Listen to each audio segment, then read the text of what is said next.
going to talk about healings and miracles today, and we're going to start with one of my favourite saints that I absolutely love, and it's St David of Wales. And I've been privileged to visit the site of the monastery and now a huge big cathedral where St David of Wales was. Yay! Wow, just thinking about it. I love going there. The presence, it's like a thin place, it's epic. But we're going to talk about one of the most important miracles that happened, and it's a fun one. Let's start with the bees. Now, there was an Irish monk who was part of David's monks in the monastery called Dominic, and he was the local beekeeper. He would be a very important man because when they had travellers come and they tended food, remember, they ploughed the fields and grew all their own vegetables and herbs and made their own bread. And they had a lot of travellers would come, and the bee would be really important, the wax from the bees. And I have been so blessed that I met, on my previous teaching I talked about Canty Whitlow and St Kevin's Bed and the lock there, and how I've got a friend there called Sam, and he's got his own honey. He's been a beekeeper for about 5 years now, but he's learning. And when he gives you honey in these big massive jars, it's beautiful, like, looks like fresh air, sunshine. It's very, very pale honey, and it's the blossom of the flowers, and it's full of wax, so I love it. And they'd use the wax for many, many things. As you know, they didn't waste a thing. And it is said that David was a bit of a hard taskmaster, because even during his era, they began to bring oxen in to plough the fields, but he still would harness himself up all the men. He worked as hard as the men and worked alongside them to plough the fields by human hand. Wow. But it is said that the monks lived on strict diet of bread, salt, herbs and vegetables. Wow. David basically only ate bread and drank water. He's known the water saint. Wow, they must have been skinny. Anyway, I just like, wow. But they were very strong. They had a lot of tasks to do, and then all their prayers. But this Irish monk, Dominic, the beekeeper, he was in charge of making wax and the honey. He suddenly got a call. Now, we don't know how he got a call. It just says he was called home to Ireland, his beloved Ireland. But the bees did not want to stay at the monastery. They wanted to go with Dominic. And it's a long way from the site of the original monastery that David first built, and till the big cathedral, to the where the boat would be in the port and the beach. It is a long, long way. And 3 times he walked from the monastery, and the bees followed him to the boat, till in the end David blessed the bees. Can you imagine praying and blessing them? And he allowed the bees to go with Dominic and to take them home with him back to his beloved island on a boat. So would they be buzzing round? Or I always think like this, or did he actually take the hive? But all the pictures show that they were buzzing round. However, it is said that it is reputedly in many, many stories that Dominic was the first beekeeper in Ireland to introduce bees. Isn't that interesting? I wonder if he was the first one to bring honey and wax for candles and different things. I just think it's incredible, don't you? And David was just such an incredible guy. One of the other miracles that he did that marked his faith and set him apart as a believer was, as you know, he became a monk and a bishop in the 6th century. And he walked the land, and he would tread carefully with no shoes and socks on or sandals, it is said, and not to harm the land, and he drank only water and ate vegetables and plants. He was of royal lineage, as we know already, and he's said to have found an old hermit who was blind from weeping before the Lord in intercession and travail. That's an old-fashioned word, isn't it? For the sins of the world. Oh my goodness, let's just take a moment. think about his devoutness before the Lord. Gently, David touched his eyes. Wow. Making the sign of a cross. On each eyelid. His name was Paulinus. As Paulinus, who was David's teacher, this hermit was David's mentor. Remember, all the way through we talked about this, there was always a mentor. Like Martin of Tours was Ninan's, and then Ninan's was somebody else, and it went on like this. It's brilliant, inheritance to generation.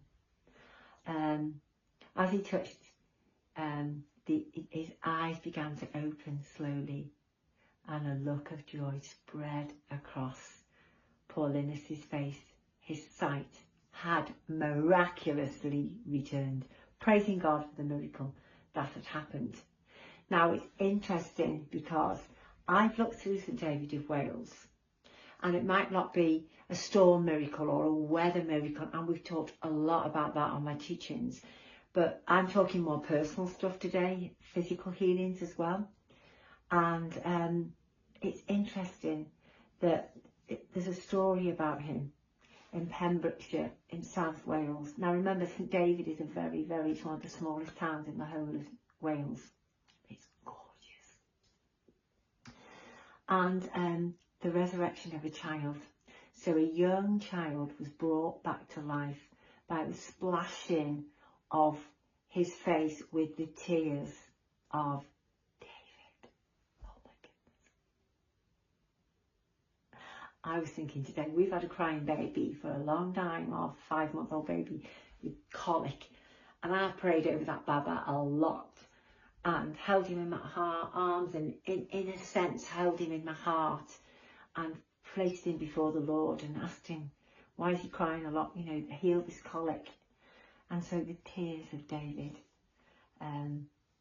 splashed on his face, brought him back to life.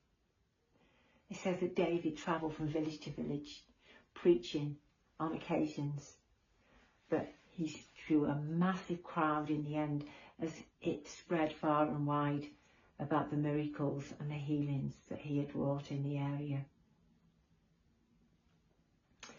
He began to change people's lives, and so were the monks that were under his care. The learned monks, this place of learning, teaching, and monastic ministry. Oh, I just love it. And so, let's have a look at Aidan. I'm going to go backwards and forwards with these different miracles because it's great to get different views on things, isn't it? Now, Aidan, this is an excellent book. It's called The Wisdom of the Celtic Saints by Edward C. Selner. It's fantastic. It's from a private library somebody gave me. I am very blessed. Aidan, Tears of Compassion and Fire. So now we're talking about another memorable miracle is told about Aidan by those who were positioned to know him. I love it. Remember, Bede wrote lots of things, accurate things about Aidan. It says that during the time of his escapades, the hostile merchant army under the leadership of Penda had been cruelly devastating the entire kingdom of Northumberland. Now remember, it was on Lindisfarne in Northumberland on the border of England and Scotland. It's a beautiful place. It's cut off by the tide, it's tidal, and it's where after Aidan became, there was Cuthbert, the guy that let the saint that would be praying all night in the waters. Many of us have talked about this, and then in the morning the sea lions would come and warm his feet. So after Penda had reached the royal city, named after the former queen, Bibi Bambara, he could not capture it by assault or siege. They weren't going to give in. They weren't going to surrender. So guess what he did? He attempted to set it on fire. Excuse me.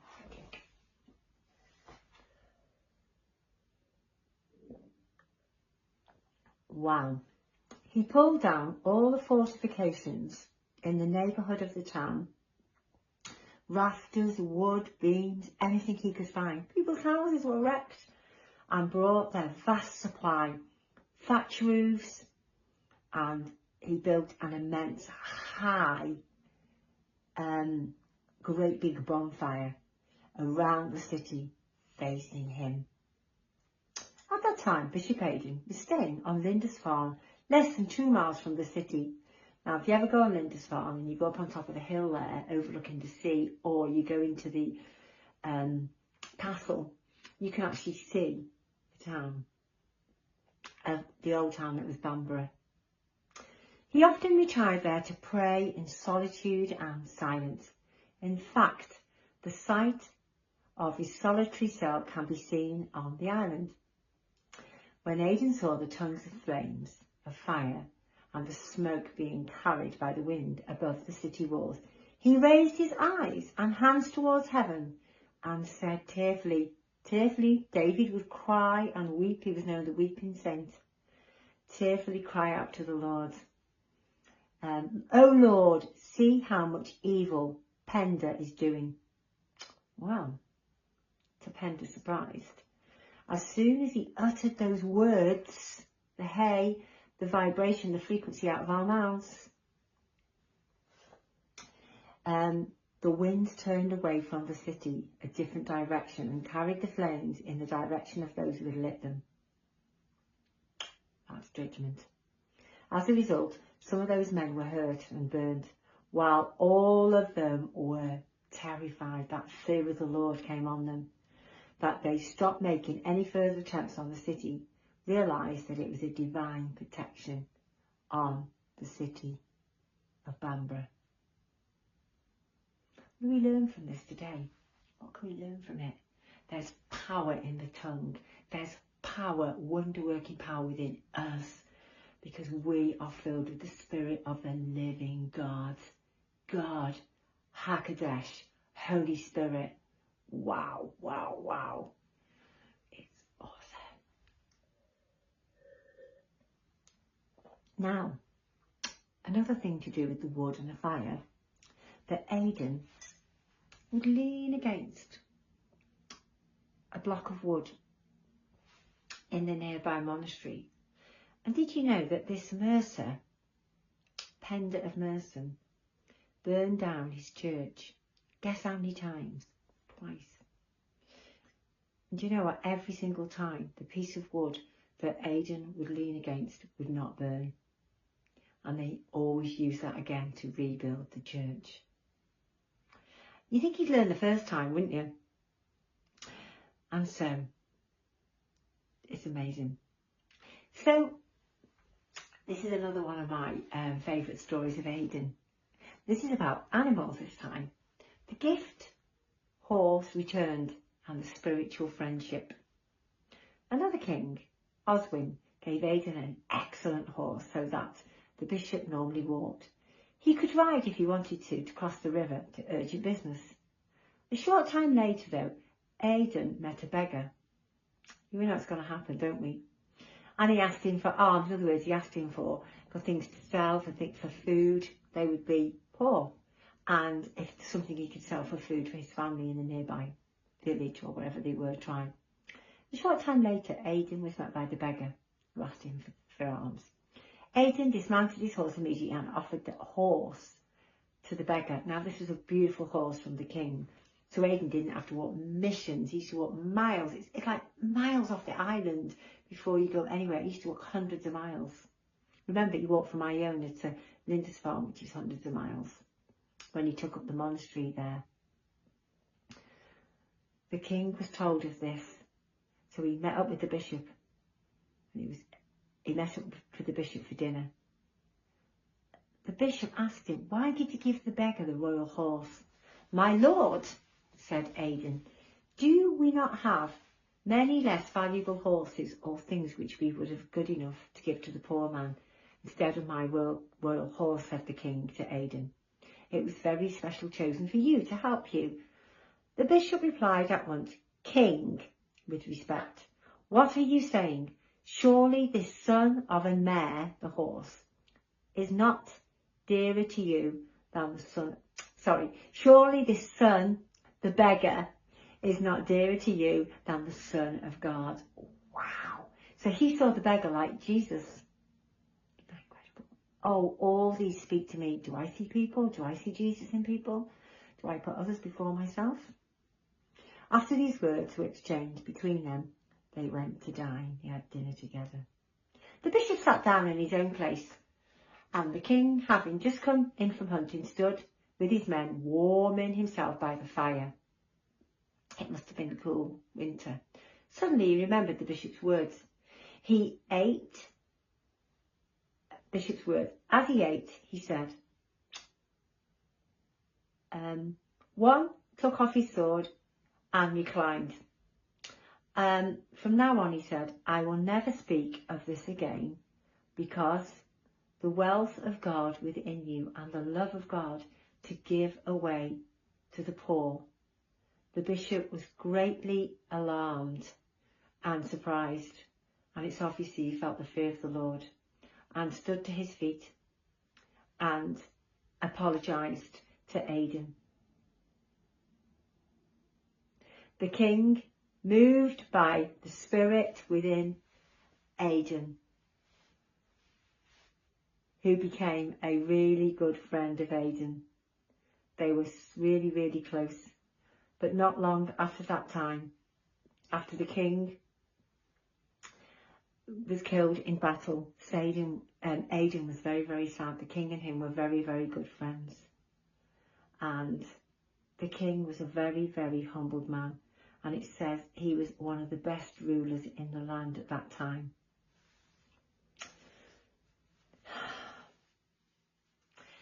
But what a beautiful story, and what a beautiful example of the king. Okay, let's have a look at some more stories. Let's have a look at another story of another miracle horse and a sea monster with Brennan. I love this story. When I first read this in another book, I thought, I'm not sure about this. Is this true? But because I've seen it many times now, I know it is true. Wow. Here we go. Finbar visits David, the miraculous horse, another animal. But this time there's a sea monster and a whale involved. One time the most faithful abbot, Finbar of Cork, became a pilgrim, yearning passionately to visit the shrines of St. Peter, the Apostle Peter, and St. Paul, among others. When he had accomplished this, he returned back towards his monastery, stopping off first to see David. So he must have been in Wales, near that South Wales, Pembrokeshire coast. There he stayed for some time in a godly conversation with the holy man. So this is Finbar and St. David. Wow. His stay was further prolonged because the ship prepared for him to return to his own country was held back by the lack of wind, so there was no wind to go in the sails and blow the sails of the ship. Afraid that the bond of charity, in other words, would be weakened among the brethren in his absence, that's his own monastery, his own men that he looked after, and that disputes and quarrels might be breaking out and brawls would arise, he was desperate to get back to his men in Cork. Yay, wow. So just as the bees, when their queen dies, pulls apart the wax that built the honeycomb, Finbar anxiously searched for and found a wonderful way to return home. And it's not what you think.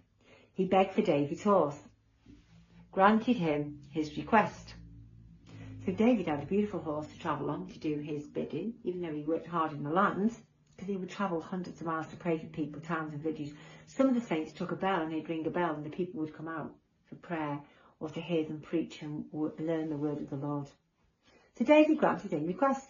Receiving the abbot's blessing, Finbar, he reached the harbour and plunged into the sea on the horse, while all the while putting his trust in David's blessing.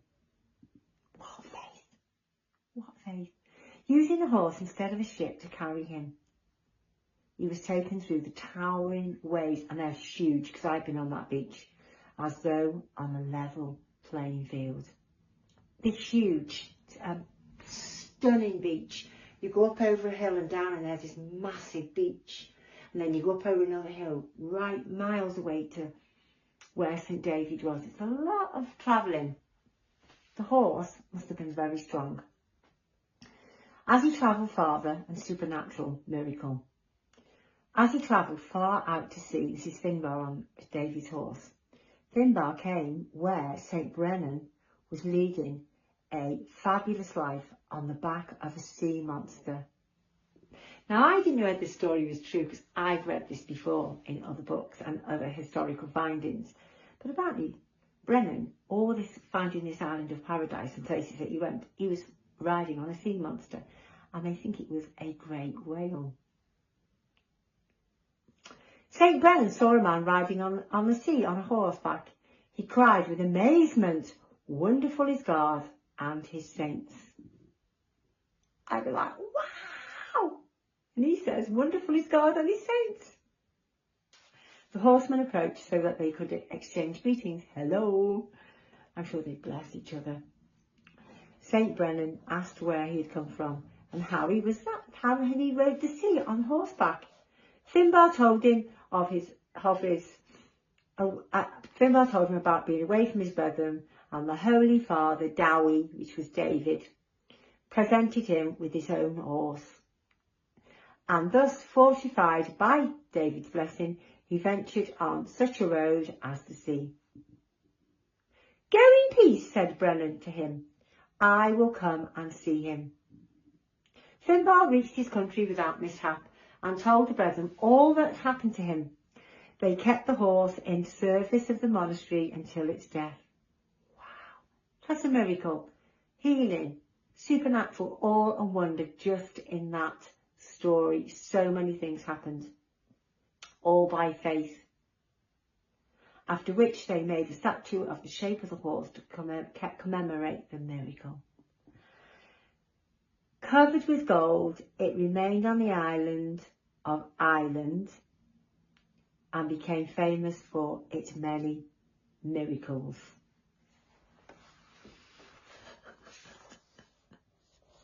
More? Yes, there's loads more. Wow, it's incredible, isn't it? Miracle signs and wonders, that's who we are, and that's what we are for. So let's have another look, some more.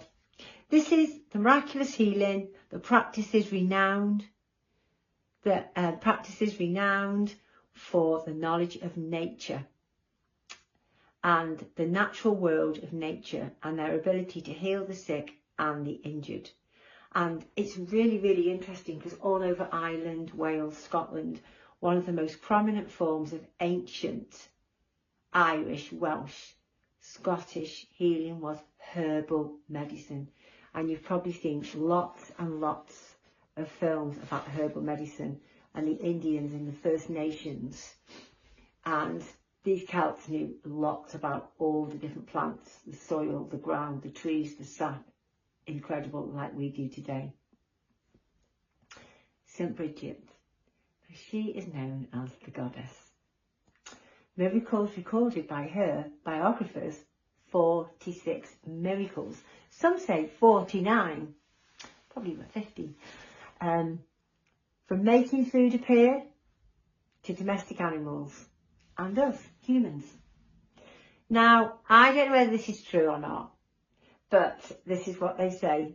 She would churn butter and give large portions to the poor, but it would then miraculously be replenished. Now, I can believe that.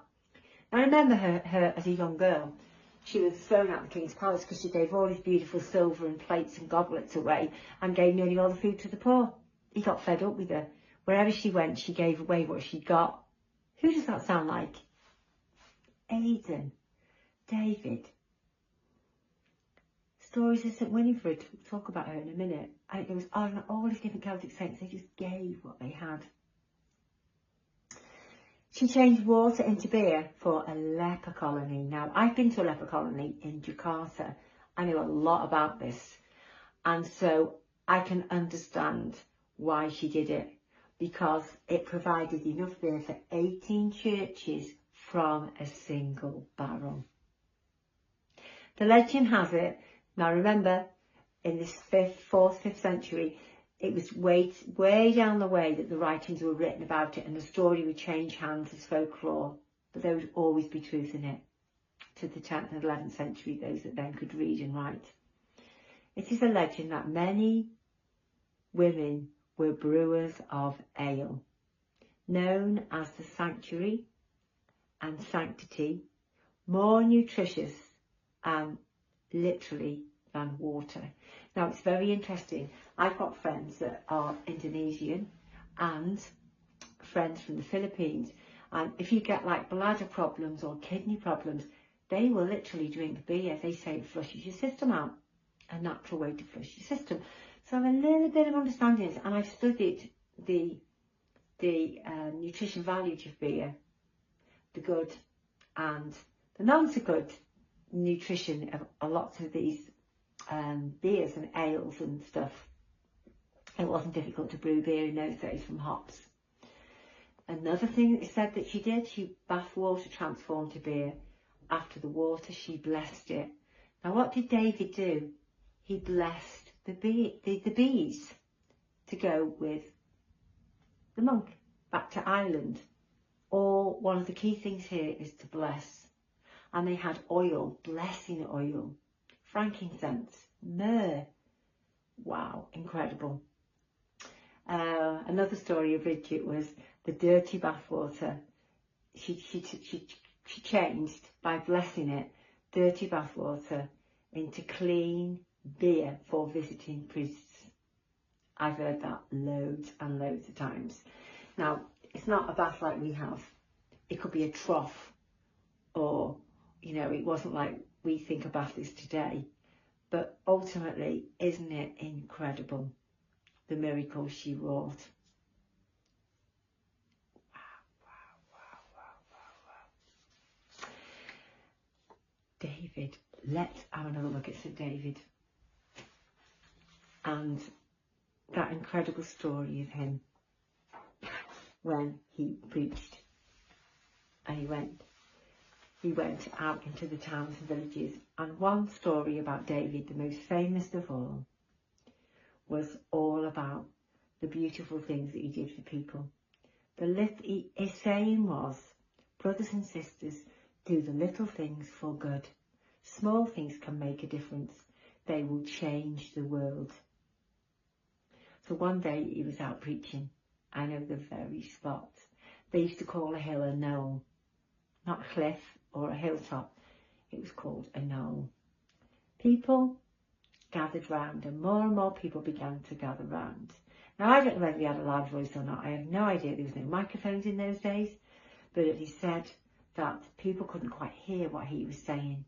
And they began to shout, louder please, louder, or oi, we don't know what they would shout. But apparently they were shouting for him because it was such a big crowd and they were all excited because he was a beautiful man.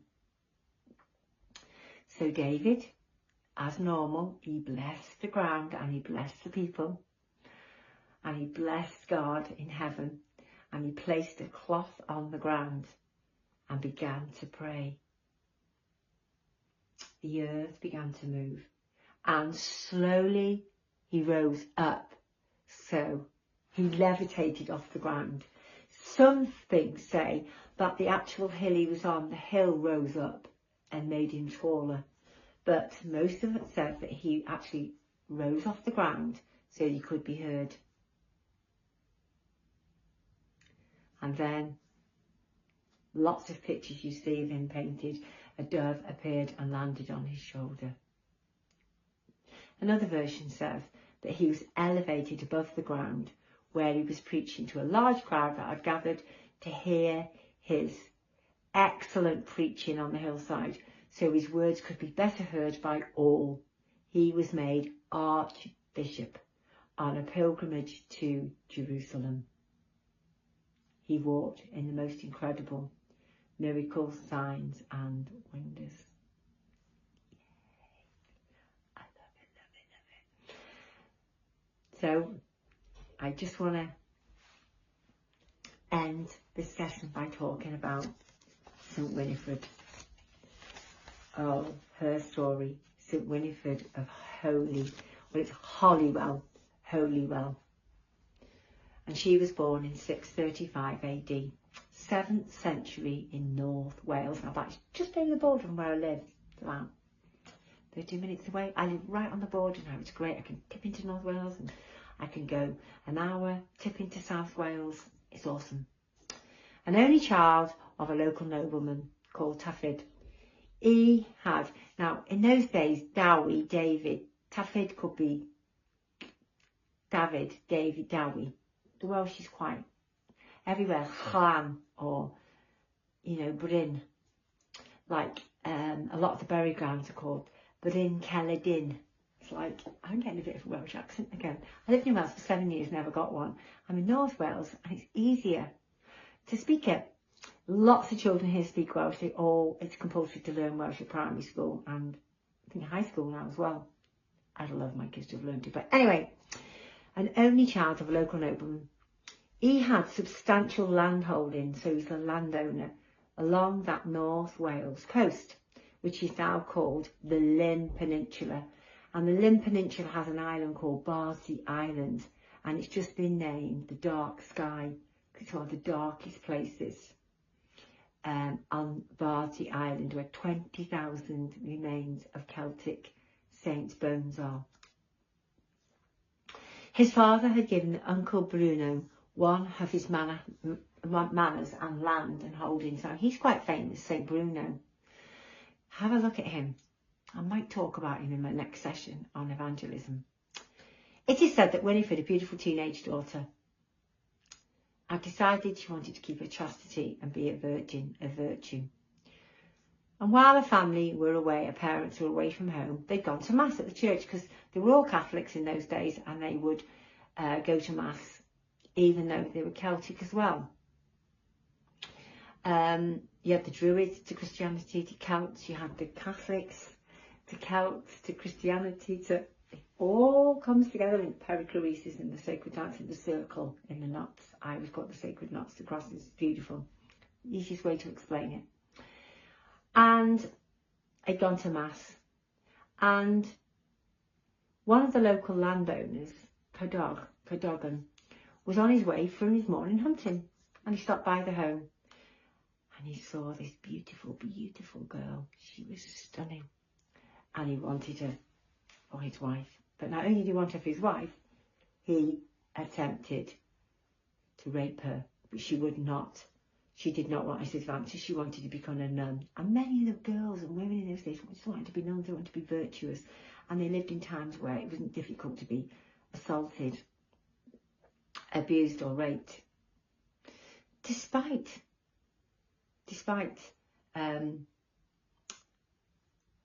his advances, she held her chastity, it says, St Winifred, in high regard. She managed to run like mad, run really fast and escape from him towards the local church. For safety, because in those days, if you ran into the church, it was sanctuary and safety of his uncle, St Bruno. Now, Winifred had all but reached the door and about to step over the threshold of the monastery to hope to get protection of God. As Winifred was about to step across the threshold, Cadogan reached over, literally, for his sword and chopped off her head. Oh yes, oh yes.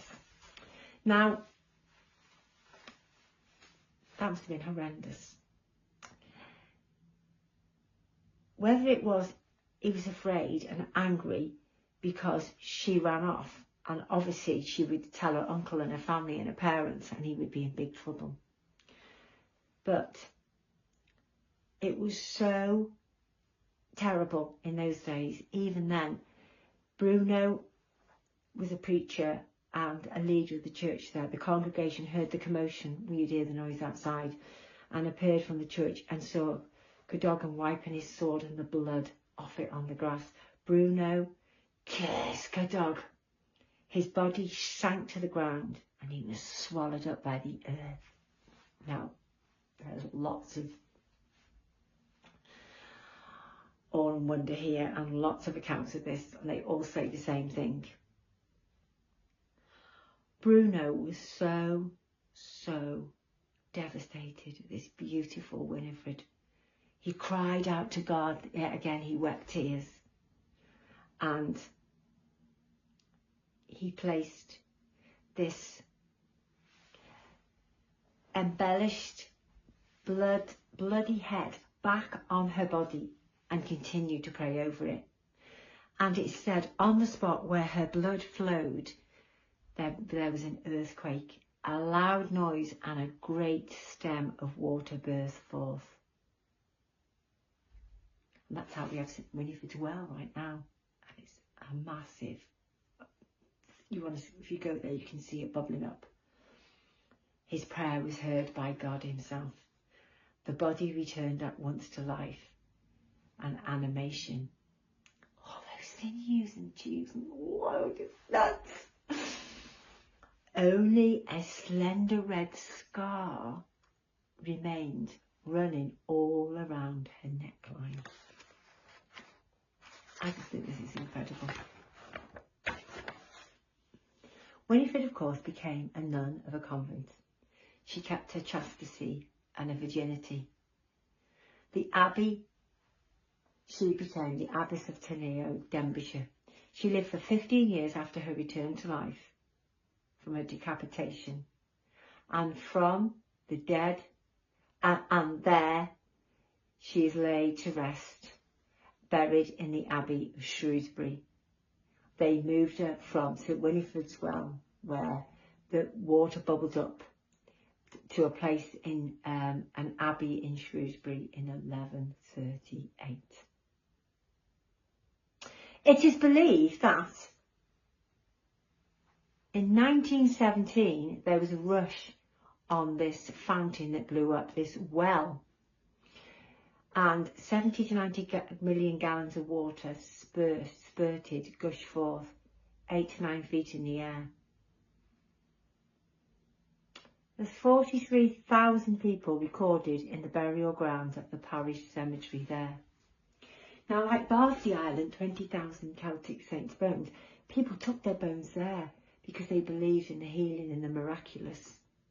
And you can read countless books, and I have an epic book called Mystery, Marvels and Miracles in the Lives of the Saints. They're not just Celtic saints, by Joan Corell Cruz.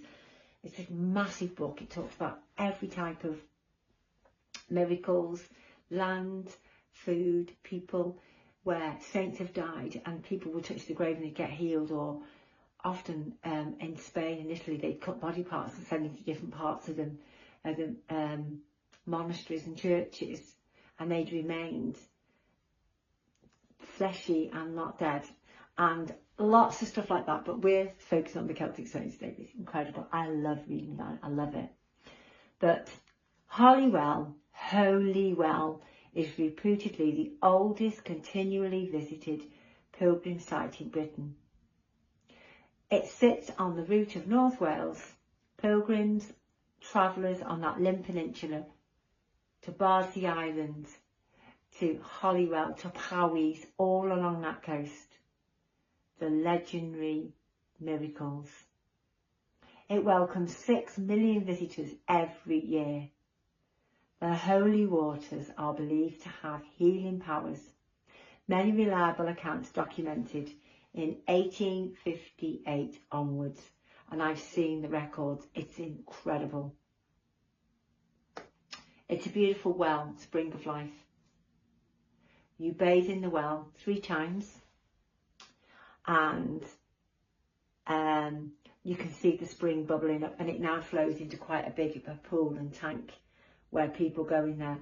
And I had the most incredible privilege, which I wasn't expecting, when Arthur was my first grandbaby too.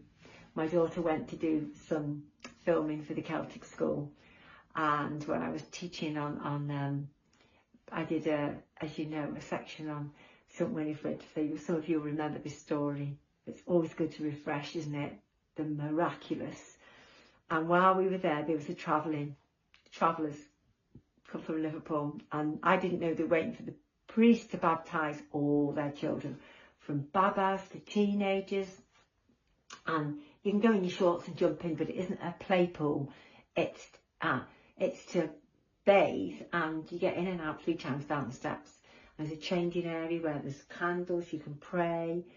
There's pictures of Virgin Mary. There's a big cross. There's beautiful lights, and there's a shrine of St Winifred, and a big cross outside, a Celtic cross. It's beautiful. And now what they do with the pure water, there's a pump that comes up to keep it clean. You press it and it comes up out the well. And people are filling their bottles and drinking it and putting crosses on their children. But the priest was coming, we didn't know. As we were leaving, he came. I was baptising his children. So Arthur was only 2 and he watched what they did. Now, there's no way he could get in the pool. It wasn't a hot day. But he wanted to jump in there. And some of you have seen the video on previous teachings. But he got his little hand and we actually baptised him.